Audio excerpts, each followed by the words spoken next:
Good evening. I'm going to invite people to start making their way and finding seats.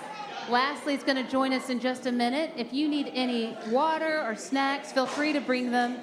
This is a very casual piece, so you can have your cookie right up front while Lasley's entertaining us. So we'll get started in just a few minutes. We do have seats up front.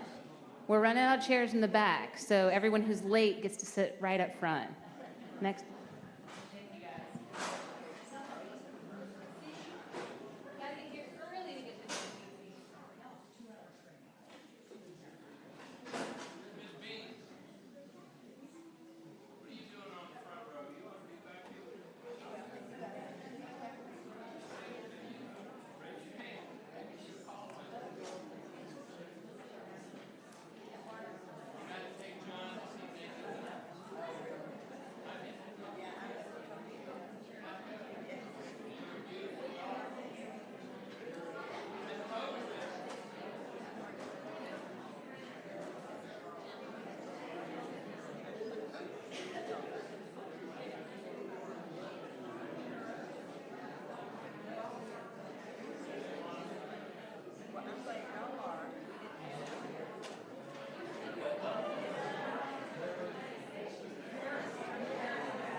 Friends, I'm so glad you're all here. I see a lot of faces I recognize and several I don't, so I want to introduce myself. My name is Lucy Strong, and I'm one of the associate pastors here at Trinity. We're grateful you're here, that you made your way on a Sunday afternoon. I know that Lasley is a great draw, but we also know the weather's quite beautiful. So thank you for making your way here to Trinity. Know you're always welcome. We'd love to see you at any of our events or worship on Sunday morning. Feel free to come to those things.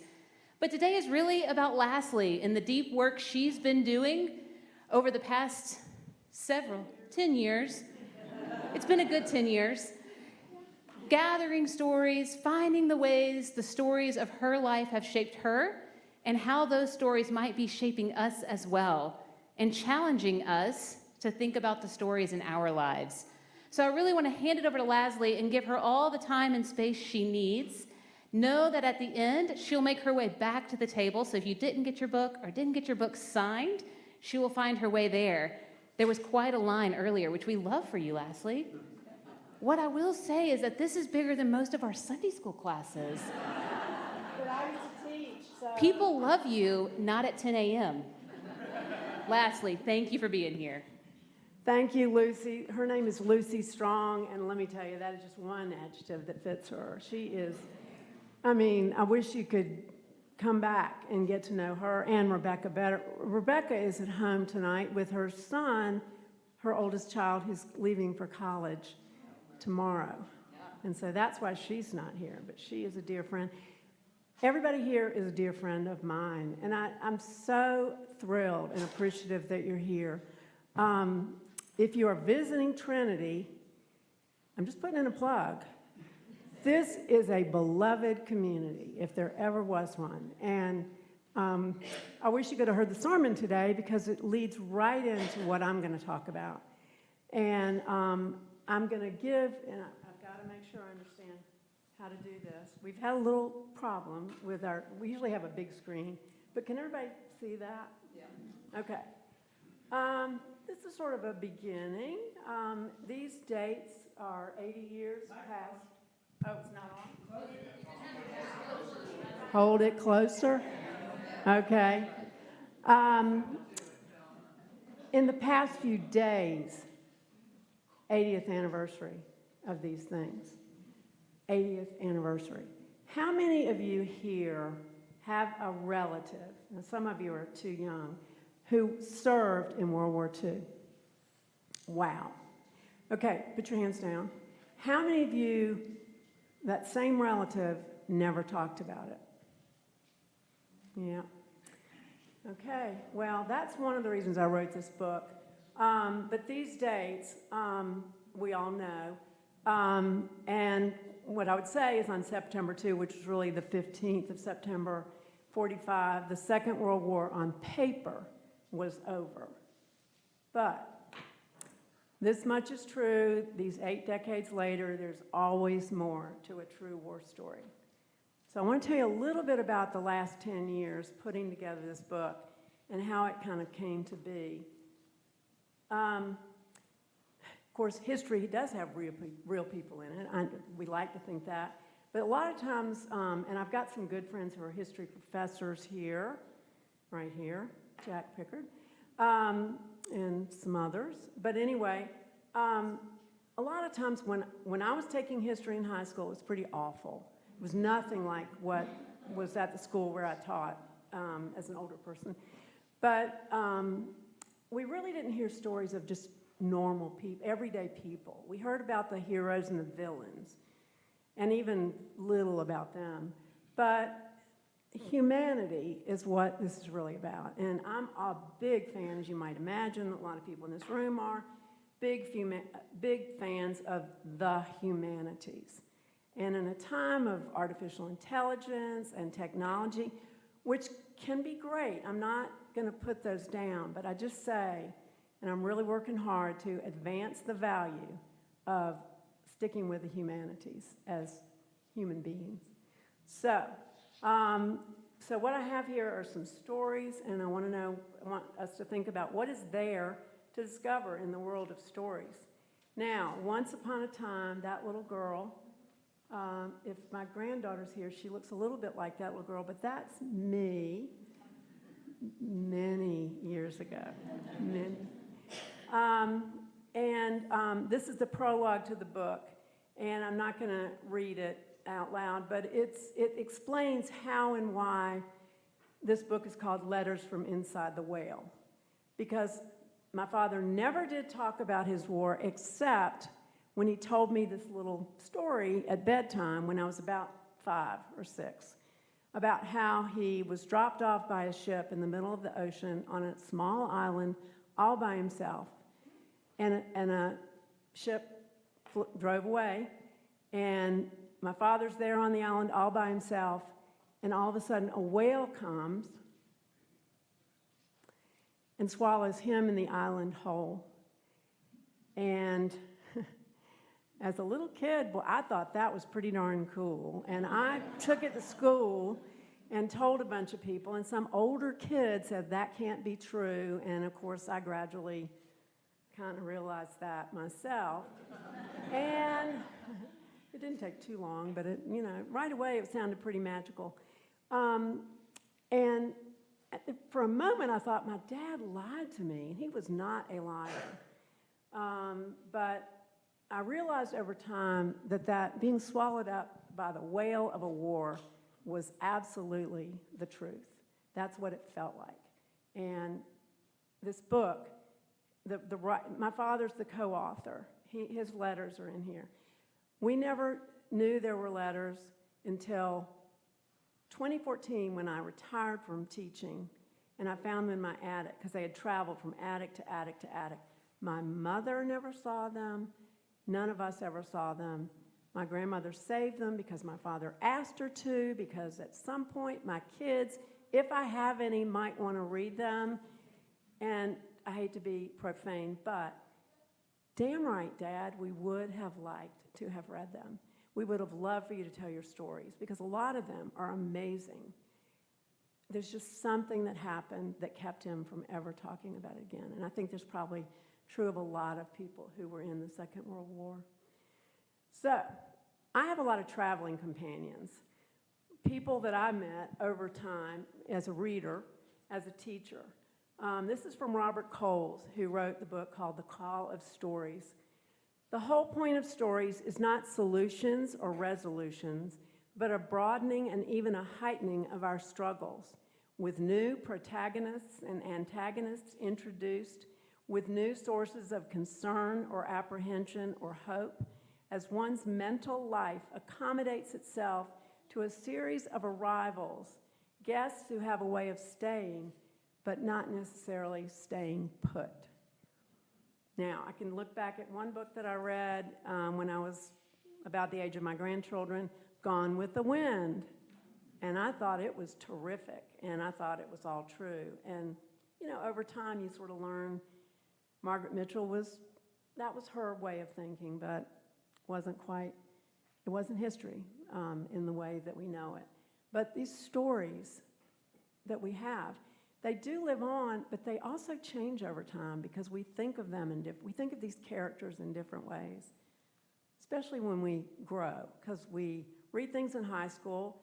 How many of you read The Catcher in the Rye in high school? Okay, you might want to look back because it's very different to somebody my age. The Great Gatsby. Remember? Well, you'd really love that again. You'd appreciate the language and the story, and it's timeless. It does take place in the early 20s of the previous century, but it's timeless. All right, this is my dad. He was born in 1923. Now, here he is in the age of innocence. Here he is balancing my uncle, who becomes a character in the book because my father writes letters to him from the Pacific. And some of them are hilarious because he's giving him advice about women, and my uncle's 15. My father's 21, and he really doesn't have a whole lot of experience at the point. This is Dad. Looks like he's a saxophone player. Doesn't he look good as a saxophone player? He never played the saxophone. He's posing for pictures, as is he right here, which is horrific. This is my dad and two friends in high school. Who do you think they're dressed up like? Can you see this face right here? Adolf Hitler. This is in the late 30s, and they're drinking, I don't think it's beer. It might be apple juice or something.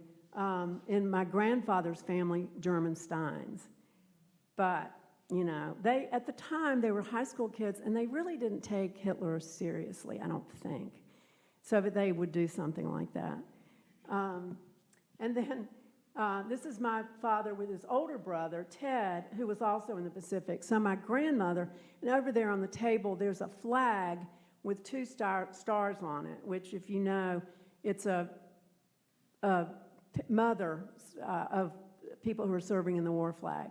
And she has two blue stars on it. If one of the sons dies, the stars become gold. And you know about the gold-starred mothers. So here she is, and I'm not kidding, she was so frantic about what was happening and what was going to happen to her son, because you read the headlines and you think, how can you escape a war? And if you've ever watched Bands of Brothers, and if you've ever watched The Pacific, I don't know how anybody lived through that. So this final little thing I put in here, David Fick wins $2 in the Reader's Digest prize. I think he wrote a joke and sent it in and got $2 for it. And that was just the beginning of a career as a writer, because he really was a good writer.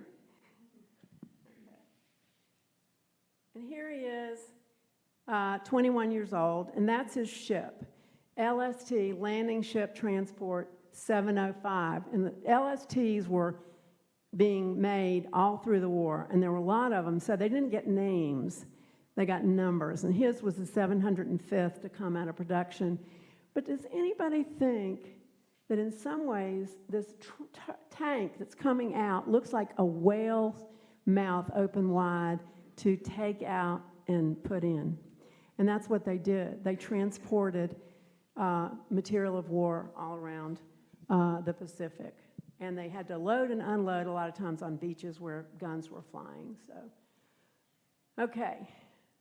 I'm going to read to you from my father's writing in a letter he wrote to his mother in December of 1944. Practically every island we have taken still has small clusters of Japs in hiding in these forests. But we go right on building warehouses, airstrips, and whatnot, and pay no attention to the remaining enemy. Every so often, for sport, a small scouting party goes out and hunts them down like rabbits. There is an island, rather large, lying about 5 miles astern of us right now, that has more than 3,000 Japs on it. They can do us no harm, and in the meantime, they are also getting frightfully hungry. So starved are they that they sneak into the American Army ports and steal scraps from garbage cans. Many have been captured this way. They even stole a pair of pants from the Army colonel we now have aboard. A Jap came in one night and took them from the colonel's chair next to his cot, and even returned the next night to steal a shirt. Luckily, my father writes, the colonel woke and shot the Jap, who fell over the foot of the cot on which the colonel was lying. The colonel laughs when he tells that. That is a hard thing to read, that your father, they were so trained to hate the enemy. He writes, our soldiers here feel no more emotion about outwardly killing a Jap than they do about stepping on an ant or rustling a fly. Our criminal rate will increase after the armistice because of this. And we keep hearing that. We heard that about Vietnam. We've heard it about Afghanistan and Iraq, and it's been true. That, you know, so this is another horrific picture. This is a girl. The picture's taken for Life magazine in 22nd May 1944. She's writing a thank you note to her boyfriend for sending her as a gift a Japanese skull. There was a lot of souvenir gathering, and a lot of it was pieces and parts of human bodies. And I find that a horrific story about war. And this is a picture on the deck of an LST. They're in transport, loaded with soldiers and all this other.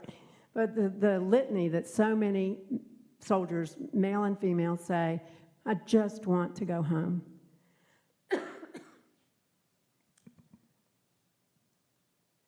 So, one of the things I did, besides adding a lot of traveling companions like Robert Coles and some others that you'll meet along the way, is I put timelines in and Jack Pickard, you'd appreciate that, of things that happened during the war that I resisted timelines for a while, and then I realized the chronology really does give you a sense of a cumulative effect, a meaning of all these things that are happening. So I write to my dad, Dear Dad, dates and headlines, a bloody red series of push pins on a map of the world. This isn't all of it, little more than a thumbnail sketch.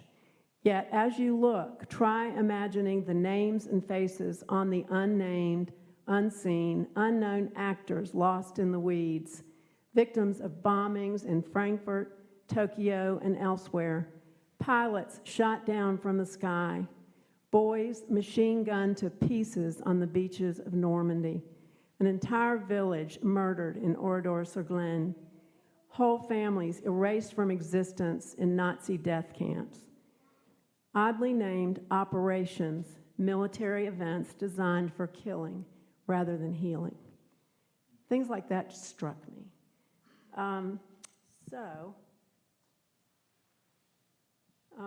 Here's another friend of mine, Hannah Arendt. She's been dead a long time. She's just a friend of my mind. And she wrote a lot during the Second World War about, again, what it means to be human. And she said, I believe it is very likely that men, if they ever lose their ability to wonder and thus cease to ask unanswerable questions, also will lose the faculty of asking the answerable questions upon which every civilization is founded. And this whole idea of asking questions, what is going on wherever you are, whenever you are there?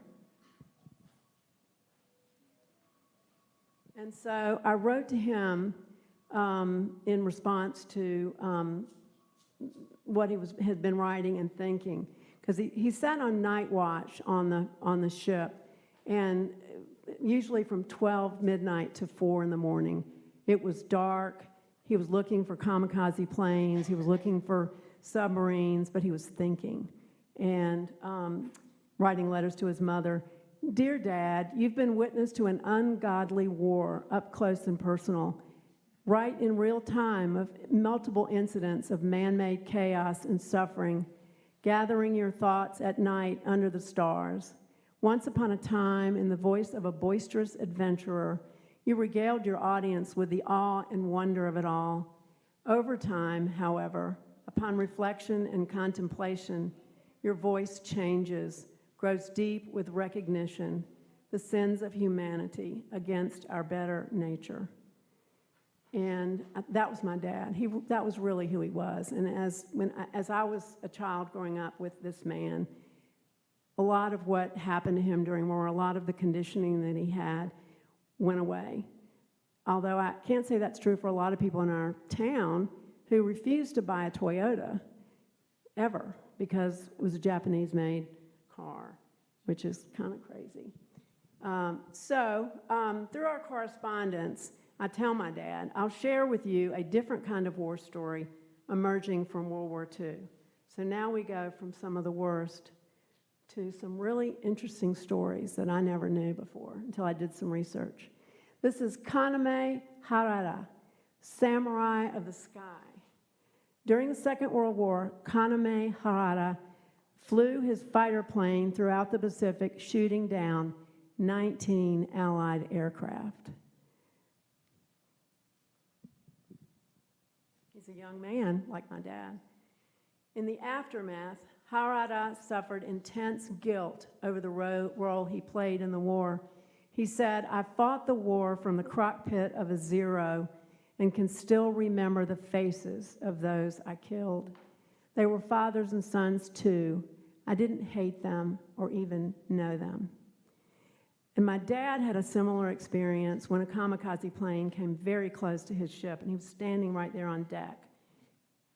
And he wrote about seeing the face of the kamikaze warrior as he swirled and swiveled and missed the deck. And sometimes you wonder, did he miss it on purpose because he thought, I can't do this, and just flew and dove into a watery grave. And that happened to so many of them. That there's always more to the story. Valerie Carr, how many of you know who that is? She's coming to speak at Trinity in October on the 23rd at our Kittrell lecture series, and all of you are welcome to come. She wrote, do we retreat into our despair, into the smallest parts of our hearts, or do we dare to lift our gaze and reach out through the dark, holding fast to one another and standing in love? She's the founder of the Revolutionary Love Project. In 1965, the wife of Kaname Harada asked him, if you want to atone for the lives you have taken, what better way is there than to nurture new lives? And so in 1969, I think it was, he founded a kindergarten, which of course is German for child's garden, children's garden, dedicated to teaching young children the value of peace. And I found out a lot about him. I'm going to read what I found in this character that killed. He was one of the biggest killers as a pilot on the Japanese side. Kaname Harada lives in the hope of peace. Hope peace will always be so. Lives on the strength of his convictions. lives for the life of his children and their children and the children after that, lives for the life of children everywhere on all sides. In 1965, the ex-fighter pilot founded a kindergarten in the Japanese town of Nagano. The story in the New York Times speaks of his dedicating himself to teaching young children the value of peace. And then, of course, I tell my father, I'm writing to my father, I'm telling him the story because he apparently didn't know it. He might have known who that man was, but I don't think he knew that we didn't know what happened afterwards. So kindergarten, peace, goodwill toward men, women, and children, all of them here on earth. And I write incremental change. On Sunday mornings at church, we pass the peace.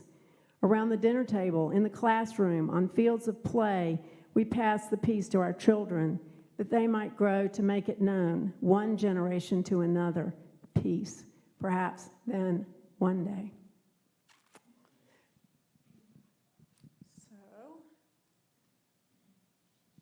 This happened in 2017. The Nobel Peace Prize was given to the international campaign to abolish nuclear weapons. And I won't read this, but it was an attempt to create a treaty, and it's shifting the value of having a worldwide treaty against nuclear weapons. And you know what's happening today. Maya Angelou.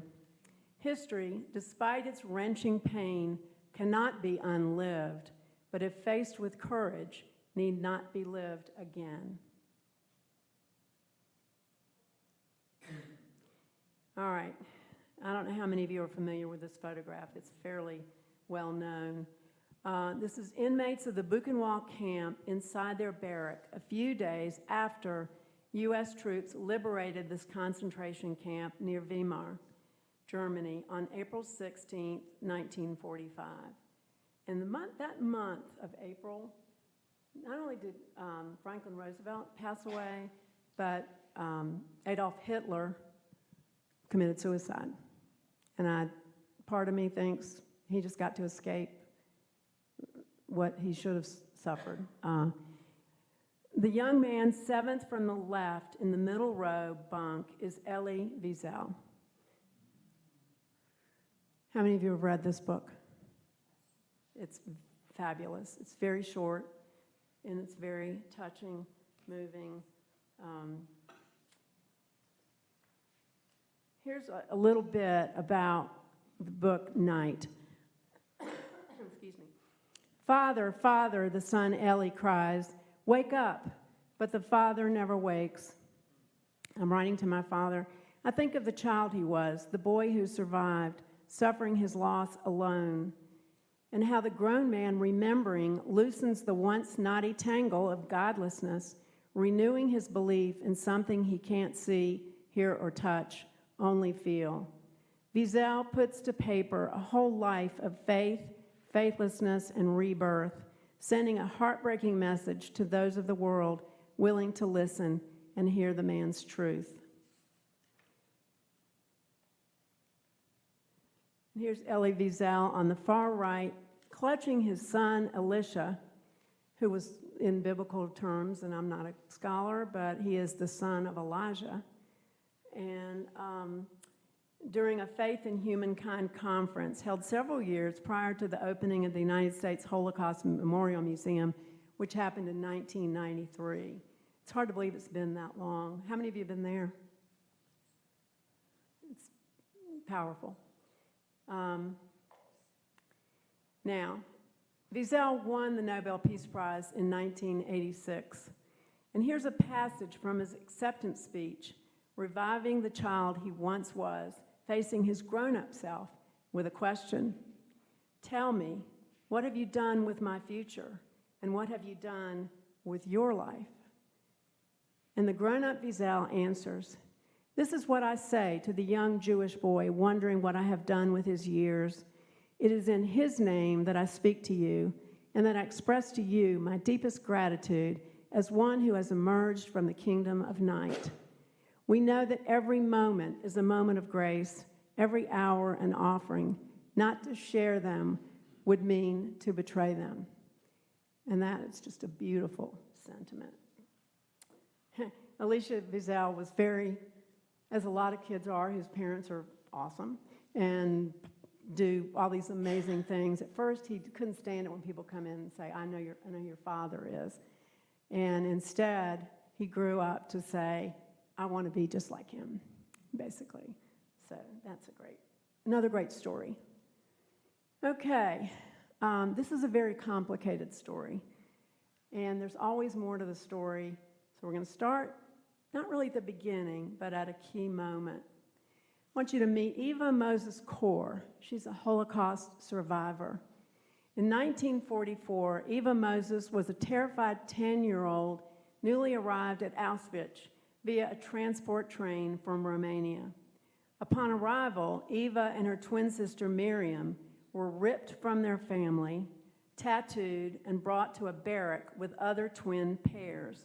For the next several months, the girls were treated as human guinea pigs in experiments overseen by the notorious Nazi doctor Joseph Mengele, Angel of Death. Now, we all know about him, don't we? And about this treating. And their lives were saved, but these are children being experimented on. Now, meet Oskar Groening, the bookkeeper of Auschwitz. Born in 1921, Oskar Groening became a member of the Nazi youth around the age of 12, and among other duties, participated in such activities as the burning of books. In the early 1940s, he was assigned to the position of bookkeeper of Auschwitz. His job was to remove and sort personal belongings and money from newly arrived deportees. And that is a very gentle way of saying what he did. They just had to remove their clothes, give all their money, and they were supposedly told, you'll get this back, and of course, they never did. So there are these two figures. One, a Holocaust victim, and another, a young man, very young man, working, doing a job that he's been assigned. Now, there's a lot more to this story. If you have a book in your hand, you can read it because it really does clarify a lot more of what happened over the course of Oskar Groening's youth. Now, in the month of April 2015, I found this article in the newspaper. In a German court of law, and I write to my father. A lot of times I'll write to him in the moment, you know, so I could be, well, most of the time, I'm a grandmother writing to a 21-year-old boy who's my father, which is kind of a really neat correspondence. And of course, I know a lot of what happens next. And so sometimes I'll tell him, or I'll tell him, you know, be on the lookout for these things. And also I tell him he's going to survive. I didn't want to make that some sort of, obviously it wouldn't be a surprise ending because here I am. And I was born in 1952, so don't do the math. Okay. So I write to my dad, Dear Dad, a very old man faces charges of moral responsibility for the murder of 300,000, mostly Hungarian Jews, at Auschwitz-Birkenau throughout the summer of 1941. Like you, when it happened, the German defendant was still a boy. Now, some 7 decades after the fact, and 7 decades after the suicide of Hitler, he's being tried for unspeakable war crimes. And here's a story, part of the story that I told my father about Eva Moses Kor, the child who grew up. Now entering the courtroom, Eva Moses Kor, eyewitness to the crimes of Auschwitz, 81 years of age, one of few survivors of Auschwitz, Kor returns to Germany from Terre Haute, Indiana. She has something to say to the defendant, Oskar Groening, looks the very old man in the eye and speaks her piece. Mr. Groening, I have much sympathy for you. I know this is mentally, physically, and emotionally hard for you, and I think you are courageous. Imagine, ask my dad, the two of them, victim and perpetrator, face to face, Eva Moses Core and Oscar Groening, meeting again for the first time in another place, another time. What is empowering Core to speak these words? Could it be true that time heals all wounds? Or if not all, healing enough to infuse the bravest of hearts with something of forgiveness? She hasn't forgotten Eva Moses Core, and she'll continue to speak of it with unimaginable clarity until the day she dies. The child she was during the Holocaust emerges from the shadows, speaking to the loss and grief of her young life, of the torrent of unmitigated hatred coming from those who would have her dead, were it not for a particular circumstance of birth. Eva Moses Core is one of a pair of twins, making both girls of some value to their captors. Here today, she speaks these words to the bookkeeper of Auschwitz: I think you are courageous. I have much sympathy for you. And she and her sister started this group, Candles, Children of Auschwitz, Nazi Deadly Lab Experiments Survivors. And Eva Moses Core says, what on earth do we want to tell the world? Killing each other has never created anything good. And this is Annie Dillard. I love her. And this comes right out of our sermon today, which I have no idea that Rebecca was going to preach, but it was all about light overcoming the darkness. And she says, Annie Dillard says, I cannot cause light. The most I can do is try to put myself in the path of its beam. And here's James Baldwin writing in 1963 about reading and engaging with the characters in literature. You think your pain and your heartbreak are unprecedented in the history of the world, but then you read. It was Dostoevsky and Dickens who taught me that the things that tormented me most were the very things that connected me with all the people who were alive or who had ever been alive. And I want to close with something that happened the other day. I went to see my mom. Oh, I don't know why I did that. I guess I thought I was talking to each of you. I was talking to my mom, who will be 99 in October, and I wanted her to be here, but I thought, you know, there's so many germs going around, you can probably hear germs in me. And we started remembering things. And I try to help her remember happy things, because she's not unhappy, but she's just, I think she knows the end is near, and she's, you know, she's thinking a lot. And she's not talking about what she's thinking, which is really interesting. She says, I'm just being lazy. But she's not. That's not my mother. She is thinking a lot. And like my dad, maybe she's decided not to share. But we kind of ended the talk. This is a Christmas card that my father designed. He did our family Christmas cards. Blessed are the peacemakers, answering the call for peace founded on love. And Mom and I decided to tell stories that lift up the good. So, thank you all.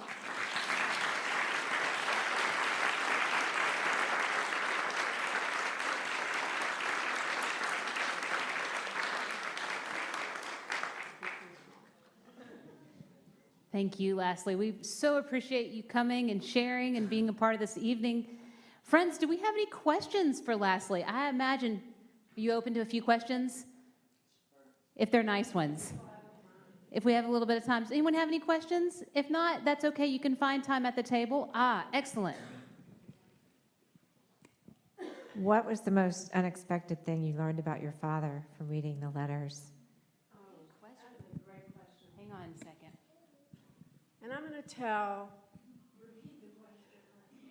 this is Jan, and she says, what was the most unexpected thing you learned about your father in reading his letters and hearing his story for the first time? And my father died in 1992, so he was not alive when I found the letter. So my communication with him is just correspondence over space and time. It's not real, except that I really spent 10 years writing letters to my dad and reading letters that he wrote to me and answering them at different times. I'm going to tell the truth that upset me so much until I started thinking in time that I'm going to preface this by saying my dad and mom met when they were editors of the literary magazine at Duke. It's a great story. It's in the book. I'm not going to tell you everything that happens in the book, but anyway, it's a great story. William Styron was on their staff, and he once said that, and I'm not quoting him directly, that the Second World War was the sort of incubator of poisonous racism on so many levels: ethnic, religious, skin color. And in the book, my father kind of betrays some of those feelings. And that really was hard to hear at first. And then I started thinking about the man that I knew, who was nothing like that. So I don't know. I do know one thing that happened.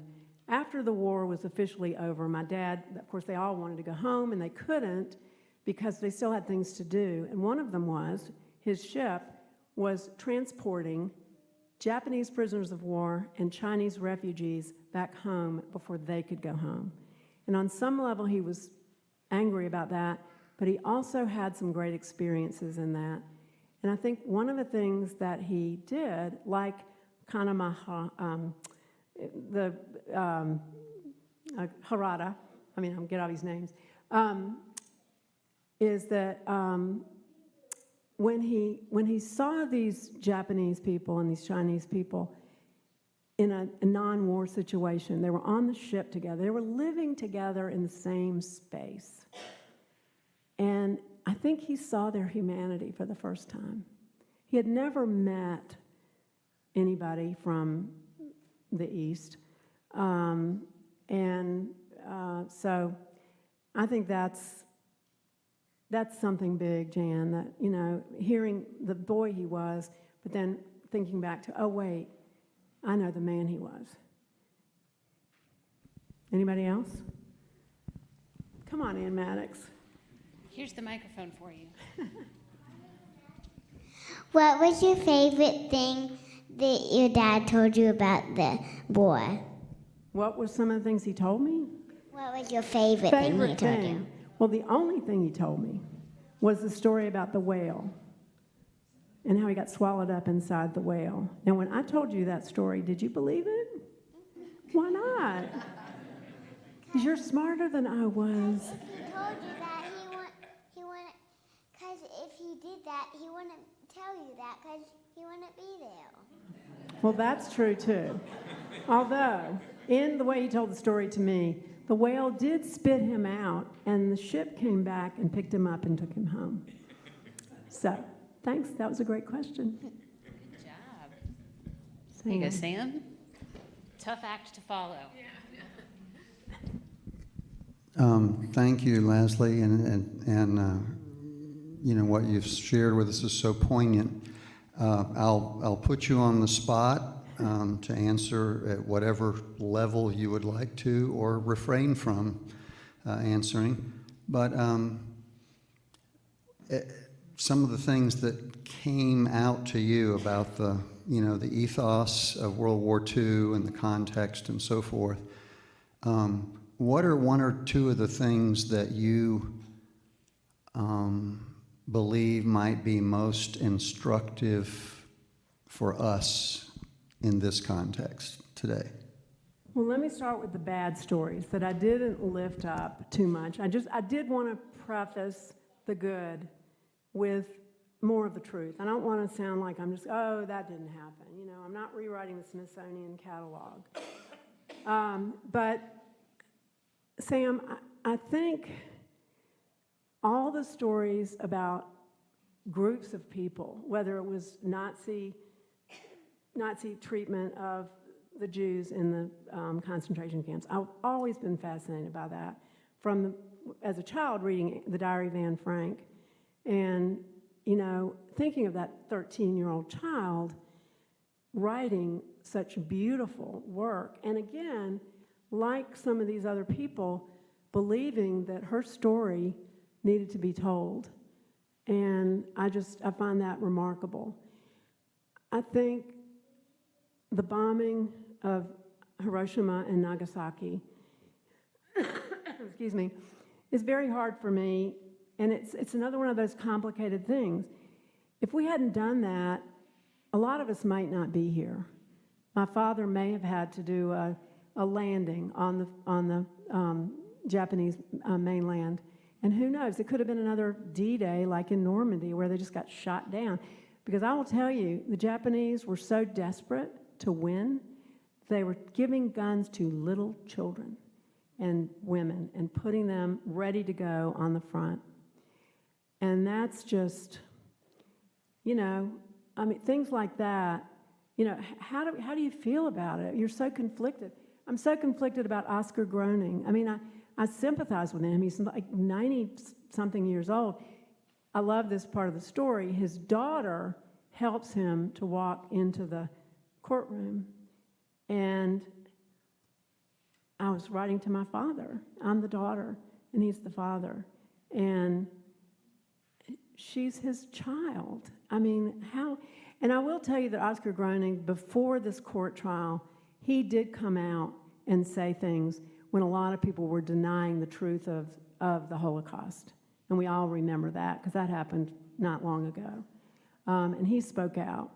And so he was, doing some attrition, not retribution, but the opposite. Trying to say, this is true, I'm going to tell what happened. So complicated. Does that help say? There's a lot of things. Yeah, I know. Anybody else?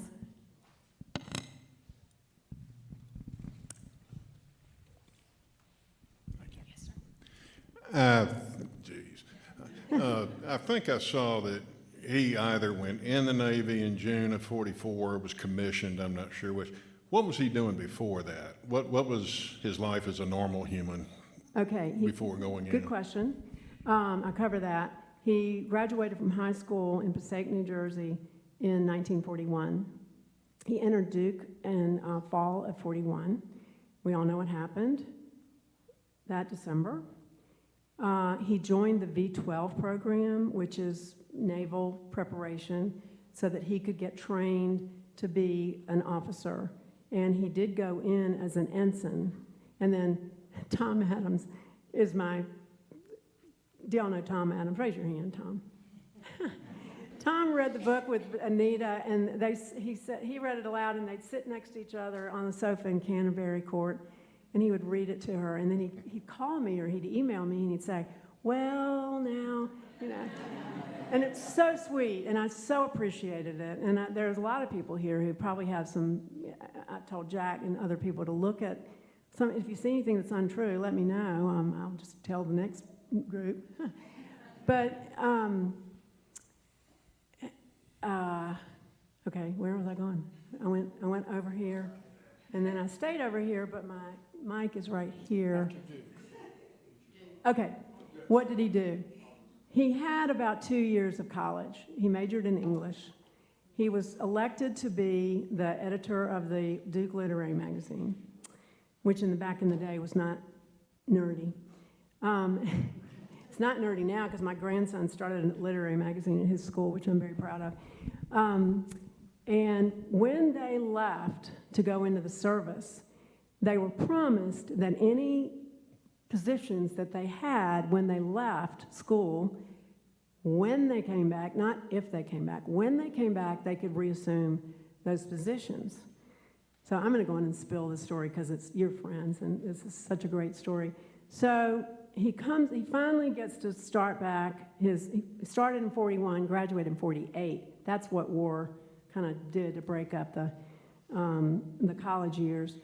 But he comes back in fall of 46, and he goes to the literary magazine's office, And he's sitting in the editor's desk, got his feet on the desk, and he's talking to all these guys who have come back from war, and they're talking, and in walks my mother, who didn't know him before he left. And she says, "Excuse me, you're sitting in my chair." A lot of you know my mother. And he, very gentlemanly, got up and gave her her chair. 6 weeks later, they were engaged. It was a great, collaboration, and I always say that magazine was their first creative production, and I was their second. Anybody else? Oh, Tom's got a word for us. Lastly, you exposed me, so I'm going to ask you to tell. I celebrated you. I'm going to ask you to tell a story that your father admitted to his mother that he got the worst side of a trade. Oh, that's right. You remember that one? Tell them about that. I think you're talking about the pack of cigarettes. No, I'm talking about the yeah, light bulbs. That's great. Okay. So they run into another ship, and the ship has some things that they don't have, and they have some things the ship doesn't have. So they traded light bulbs that the ship needed for eggs. And so the other ship delivered cartons of eggs. Guess what? They were all rotten. And so they sort of sat around and thought, let's figure out a way to get back at these guys. He didn't tell that story. Yo, we can have as many as people want to stay. This is a former student of mine from American Studies, and he's now a writer, and he's written a lot of books. So. She's told me I have to call her Lasley now, but she's been Miss Gober to me my whole life. So, Lasley, if we made your book into a Hollywood movie, obviously you would be played by Dame Helen Mirren. But who would you like to have play your dad? As a young boy. At any age? He was 21. Years ago, I would have said Tom Hanks, very seriously. I think Tom's a little bit aged out. There, my grandson Jack raised his hand. He's volunteering to play his great-grandfather. I'll think about that. I'm not so sure, but if anybody has any connections to Steven Spielberg or Ken Burns, let me know, because I would love to get in on that track. It is kind of an unusual way of having a story, I'm wondering if we should call you Dame from here on out. Dame Lasley Gober. I love it. Here you go, Lane. I hope she lives. Please refer to her by her new title. Oh, Dame Lasley. So remind us, did your mother know many of these stories? She didn't know any of these until you all read these letters? Yes. So she pretty fluent in these letters now. Okay. Well, here's what happened. I found them, as I told you, in the attic in 2014. The first thing I did was to transcribe them word by word, because I thought, what if there were a fire and they were all lost? And I just wanted them in the cloud. And I printed out his letters and gave them to Mom and my 3 siblings for Christmas that year. But in the act of writing his words, word for word, every letter, it just made me feel like I was with him again. That's what gave me the idea of writing him back. Because, of course, we didn't get to have these conversations, but we did. And one of the things I say is, I think you can speak with the dead, and the dead will respond in memory. And I really believe that. So I hope that is good for a lot of people to think about. Thanks, Brad. Eddie. What did your dad make of Vietnam? I knew a lot of World War II vets in small-town Virginia. He's an actor. And it was not a pleasant topic frequently. Where was your dad on sending the boys off to Southeast Asia? and my brother would have been of age if his number had come up. And he had a student deferment, and by the time he graduated from college, the war was over. That is a great question. I will tell you that his younger brother, who was standing on his shoulders in that photograph, was recruited and drafted to go to Korea. And he survived. He also was in the Navy. He survived. There goes my mother. He comes home, and in the early 1950s, my grandmother suffers total kind of, I don't know, I think out of despair, I think she had PTSD. And they did, get this, shock therapy, which I don't know whether that worked. But anyway, try anything. He and my uncle didn't really talk about Korea in front of us. The interesting thing is, and I write about this, and there's a magazine that my friend Kimberly gave me about MASH, the TV show. How many of you watched that? Oh my gosh, it's one of the best shows on TV ever. And it's a great war story. And I write about it in here, Dad and I watching it together. And he was very responsive to the war in the TV show. He just never vocally connected it to his having been at war. Vietnam, he was very sympathetic with the protesters of our age group. He was very anti-war. But again, it just didn't bring up his own memories. And then he passed away before Afghanistan and Iraq and everywhere we've been since. But he did do a lot of art. He did. And one of the things he did, and in the insert of the book, there are some paintings that my dad did. You can't see them from here, but if you open to the book and see, he never talked about it, but when he and Mom got married in 47, he finished college in 48, they moved to New York. He went to work for McCann Erickson in advertising, and at night, he took classes in painting at the Art Students League in New York. And so he was doing paintings at home in the nighttime, sort of like homework. And two of the paintings he did are in this book. They are very indicative of creative expression about something that he could not say in words. And, and everybody who sees them has a different interpretation, which is fun. I think that's right about art. Corinne, Dixie, a lot of you artists in the audience. That's right. I think he did express it, but he just never made that connection. That was just the way he said it, what he thought, felt. You know what? There's lemonade and there's cookies. We have one last question. Okay. I'm going to hand it over.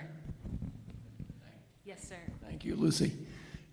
Lasley, that was just absolutely wonderful in terms of what it conjures up for all of us, in terms of reflecting many of us who had parents who were involved in the war effort, fathers and mothers in many different ways.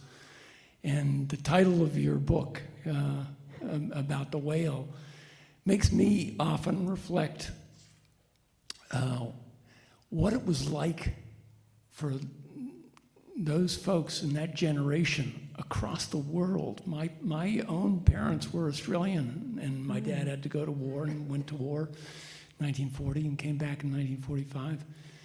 And it felt like everyone must have been united in this all-consuming effort that is very hard for us to comprehend today. And I wonder what your reflections on that are. I totally agree. And I think World War II, in my writing and my research, I found that generation at home did so much more than we ever thought about doing. Back to Vietnam, people came home from war and they spit on them and acted like it was their fault that they had been drafted into a war. And I think there was a lot of activity, there was a lot of activism around the world. You saw the candles piece. there were lots of things. Eleanor Roosevelt was a major leader in getting women involved both at home with Victory Gardens and also in service. If you saw the movie that Tyler Perry made, 6888, anybody see that? It's really interesting, and I'll tell you, I did a lot of research for this book, and I never heard of those people. I never heard that story, but it's true, and it's a really well-done film, and I think Tyler Perry's a really good storyteller. So I think it was very different, and I'm not sure why. Although, think of that generation that came out of a First World War, maybe as a small child, or parents who went or were damaged, and they also went through a depression. They didn't know the have that we have. You know, I just think sometimes you have to understand suffering to be able to address it. And I'm not saying we don't have that. And I think when James Baldwin, now he certainly suffered in a lot of ways in his own life and time, but he learned so much about suffering in so many ways that he had not by reading. And again, as a teacher, as a reader, I think don't ever stop reading. Don't ever stop thinking about people from all over the world. And luckily now, Nedra can back me up on this because she was chairman of the English department, Eddie, a lot of you. We started out early with pretty much Western civilization, and we gradually moved toward global and different voices and different experiences. And early on, the kids, they weren't so sure about it. I mean, we did things like Toni Morrison's Beloved.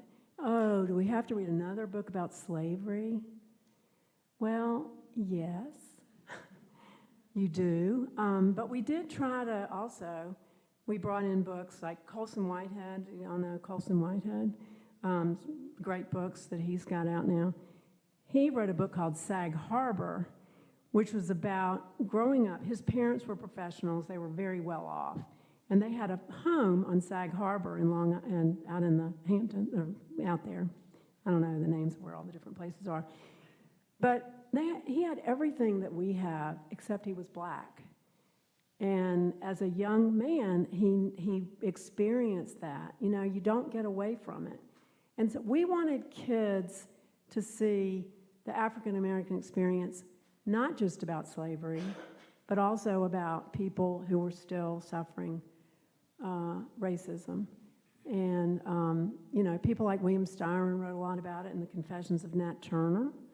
And his daughter, Alexandra, once said, you know, my father didn't suffer these stories that he told, but the way he told it, you would think he had suffered them. And it was so, you know, that was a very moving thing. And I want to tell you, there's a friend here who's also a World War II author. Pam, where are you? Would you stand up? Pam has a father who was in Europe, and I hope I'm not getting this wrong, but she wrote a book called War Bonds. It's a novel. It's really a great read, and it's not cheap fiction. It is really about people. It's really good. I've got a copy of it over there. It's mine. You cannot have it. But I want to celebrate her. She and I worked together at Westminster. Her girls were there. And so I just want to hold you up because that was great. Yeah. It is. Okay. Thank you, everybody, so much for being here. And what I would say to you, thank you for getting the book, if you got it. I told a few people, it's heavy. My mother, when she first held it in her lap, said, well, this is weighty. My mother, and she was in it a lot. But no, she's great. And I tell people, you know, it's not, first of all, you all know how it ends. You know how the story ends. We do, the war is over, but it's not really over. Is that you can start at the beginning, and please be chronological, but you can put it down. Just read a letter my father wrote and my response, and then, you know, put it down, and then you can come back, and you don't really have to go back and go, oh, I don't remember who the people are. Well, it's my dad, and it's me. And it's people in history who don't necessarily carry over, but, you know, they're there. And I think that's the way to read it. So don't give up. My husband said, I think a lot of people buy the book. I'm not sure how many people read books anymore. He didn't just say mine. He said read books anymore. But anyway, you can take your time. Tom, are you raising your hand? Yeah. Shout it out. For those of us who might be interested in finding out more about our own parents in the war, did you discover any good resources that public information that you can trace careers in the military or anything? I'll admit that I did not go deep into his. There are some documents and some information from his crew. Most all of them are dead now, but and I have those, and I looked at some of that, but it really kind of wasn't that kind of book. But a lot of people have asked me that question: how do you find out more? And I think you go to the history centers, you go to the World War II museums. There's the one in New Orleans is fabulous. There are others around the country who have different. Laura, are you still here? Laura Howard, where are you? Okay, she's got a daughter who's a major in the Marines. I also taught her. I do not take any credit for her. When she was in 10th grade, she did her project on, Admiral Nelson. I mean, she was already in, and she kept saying, I'm going to go. And she went to the Naval Academy, and she just got married, and she's fabulous. But, you know, the military would have basis for things. I did find things from World War II, online stuff. And so you start there, and you just ask questions, and, you know, it's hard because most of them are gone. I also have met people who had found letters in their attic or somebody else's attic that were part of their family story, and they didn't know what to do with them. And no offense to my children, I'm going to say my grandchildren, no offense to you all, but I wonder what would have happened if I hadn't found them. And they were up in the attic, and somehow we passed away and never looked in there, and my kids or my grandkids found them, and they would not know what they are, really, or what to do with them. And it's just one generation removed and then 2 generations removed. One of my favorite openings to the movie, Chris, when we do make the movie, and Helen Mirren plays me. I remember how Private Ryan at the very beginning of the movie is walking along the cemetery, and he's looking for the captain's grave site, where the man who saved his life. And the way Spielberg set it up, so brilliant. Here's the actual man who was in the service, Private Ryan. Behind him is his wife. Behind his wife are their children, and behind their children are their grandchildren. What does that image say to us about knowing history from those who were there? And so if you have anybody you can ask.